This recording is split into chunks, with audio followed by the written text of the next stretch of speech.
Mesdames, Messieurs, chers auditeurs de l'hypothèque sportive, je vous souhaite le bienvenu. Aujourd'hui, je vous propose la version courte d'un épisode vraiment captivant de ma saison 2. Sincèrement, ça a été l'un de mes préférés.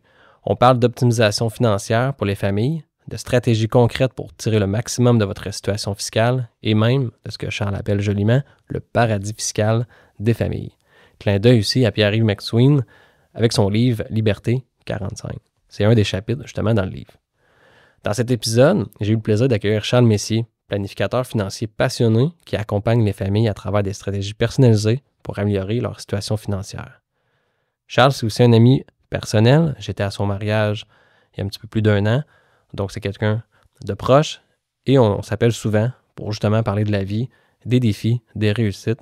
Donc si tu écoutes Charles, je pense à toi et lâche pas. Avec Charles, on a exploré ensemble plusieurs stratégies puissantes pour optimiser vos finances familiales.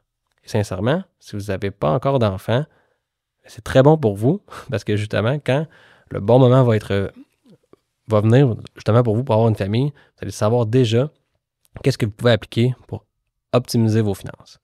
Maintenant, ceux qui ont des enfants, je vous invite vraiment à écouter attentivement ou même voir l'épisode au complet. Donc, comment utiliser la valeur de votre propriété comme un levier d'investissement? La distinction cruciale entre une bonne dette et mauvaise dette et comment une hypothèque bien utilisée peut devenir finalement un outil stratégique pour bâtir votre patrimoine. Il nous a aussi expliqué la stratégie de la flèche. On pourrait rentrer un peu plus en détail, mais finalement, c'est cotiser au REER, recevoir un retour d'impôt et potentiellement augmenter vos allocations familiales pour réinvestir davantage. Donc, concrètement, les allocations familiales, ce qu'il faut comprendre, c'est sur le revenu finalement imposable, votre revenu net. Donc, si on cotise en REER, on va diminuer le revenu imposable, on va avoir un plus grand retour d'impôt et en plus, on va faire augmenter nos allocations familiales qui vont nous permettre finalement d'investir encore plus. Souvent, on va vouloir peut-être investir tout de suite en CELI ou même en REER, mais ça serait peut-être bien d'optimiser les REER pour vraiment maximiser finalement vos allocations familiales et avoir encore plus d'argent. Finalement, c'est de l'argent du gouvernement. Donc, on a parlé aussi du taux marginal effectif, le TMI qu'on appelle. En fait, c'est un outil essentiel pour comprendre vraiment l'impact fiscal de vos cotisations REER, surtout avec les familles, avec vos enfants. Je ne demande pas d'être des pros pour ça. Vous pourrez toujours voir sur Google, voir même sur l'intelligence artificielle, ou sinon, juste nous contacter, Charles ou moi, et on vous expliquera c'est quoi. Parce que je comprends, c'est des termes des fois financiers, on n'est pas toujours à l'aise. Charles nous a aussi donné des conseils précieux sur l'importance des co-emprunteurs et co-endosseurs pour aider les jeunes professionnels à accéder à la propriété, qui est d'ailleurs bientôt un sujet d'un de mes podcasts parce que ça m'arrive vraiment souvent d'avoir besoin justement un recours à quelqu'un qui vient t'aider pour financer la propriété ou même lors d'un refinancement. Et il y a une différence entre justement endosseur, co-endosseur et co-emprunteur. La gestion aussi des dettes comme le prêt auto et les cartes de crédit qui impactent directement votre capacité d'emprunt. La bonne gestion des prêts étudiants dans votre profil d'endettement. Parce que ça aussi, c'est une dette souvent qu'on va laisser longtemps, la dette étudiante, parce qu'on paye très peu d'intérêt. Puis je pense qu'il est correct, mais aussi ça peut avoir un impact aussi sur les ratios d'endettement là, quand on vient acheter une propriété. Et bien sûr, on a abordé le CELIAP, le fameux véhicule, là, le nouveau, qui est vraiment comme un hybride finalement entre un REER et un CELI. C'est un véhicule en fait d'épargne très avantageux pour les premiers acheteurs qui peut se combiner justement avec le RAP pour maximiser vos chances d'accéder à la propriété. Je vais revenir là-dessus plus en détail parce que c'est vraiment très puissant actuellement.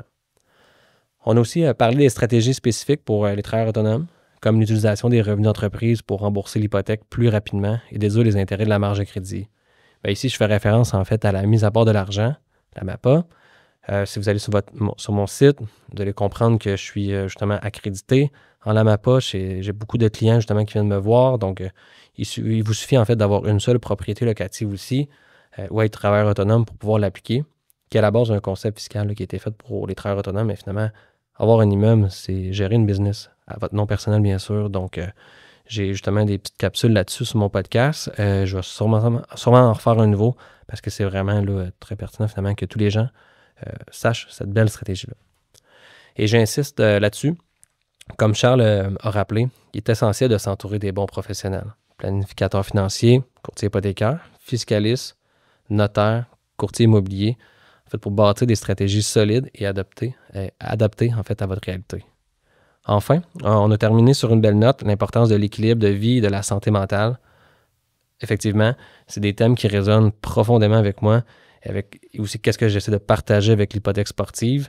Oui, on a notre travail, vous aussi, qui est à l'écoute, mais on a aussi, faut aller chercher un équilibre familial, social, sportif. Donc, une fois qu'on est tout aligné, c'est l'idéal, mais c'est vrai qu'il y a souvent des sphères de la vie qui peuvent être débalancées. C'est normal, c'est des hauts et des bas.